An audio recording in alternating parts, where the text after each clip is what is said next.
John Wilkes Booth's first plot is a kidnapping plot. He imagines that he can kidnap Lincoln, convey him to the Confederacy, and ransom him for the release of Confederate prisoners. But of course, after Appomattox, how could that possibly work? There's no place to take Lincoln. 2 days later, Lincoln gave a speech in reaction to Lee's surrender. It's to a crowd on the White House lawn, April 11th. Talking about Reconstruction, talking about in particular Louisiana, and trying to encourage Congress not to crush what's going on in Louisiana because it isn't perfect. One of the people in the audience is John Wilkes Booth. When Lincoln starts talking about black citizenship, Booth changes his plot to an assassination plot. Booth turns to one of his cronies and says that's the last speech he'll ever give. Those words turned out to be true. Lincoln's next public appearance was April 14th, Good Friday, at Ford Theater to see the production of Our American Cousin. At a moment of audience laughter, Booth fired the shot. Lincoln was a fatalist.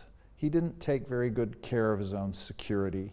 His Secretary of War, Edwin Stanton, urged him to be more careful, but Lincoln's attitude was, what will happen will happen. The nation hears the morning of April 15th that Lincoln finally succumbs to the mortal wound of the gunshot from John Wilkes Booth. After Lincoln is shot, the last Confederate army surrenders, which is Joseph Johnston's in the Carolinas, surrenders to General Sherman. Sherman has just learned that Lincoln has been assassinated. He's meeting Johnston for the first time in his life. He asks him to step aside, and he tells him this news. And Johnston says this is the greatest possible calamity for the South. Lincoln's re-election in 1864, mid-Civil War, was far from a guarantee. His first vice president, Hannibal Hamlin, was cast aside in an effort to appeal to pro-Union Southern voters. Andrew Johnson from Tennessee was added to the ticket. Unfortunately, Lincoln's vice president, Andrew Johnson, would become one of the worst presidents we ever had. The unfortunate part about it is we didn't have a Ulysses Grant sooner.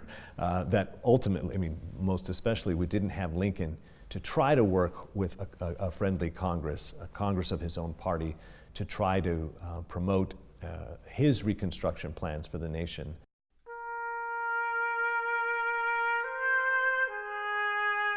A month before Appomattox, Lincoln gave his second inaugural address. In it, he laid out his vision for a peaceful, united country, saying in essence, the 4 years of war was God's punishment for 250 years of slavery. And if Southern whites can see it that way, and Northern whites who really want to wreak havoc and vengeance on the South, if they can all see this as a divine mercy, then maybe the way to go forward is with malice toward none, with charity for all. But Johnson did not share Lincoln's political views or his vision for the country. He ultimately scrapped much of the plans meant to bring the North and South back together.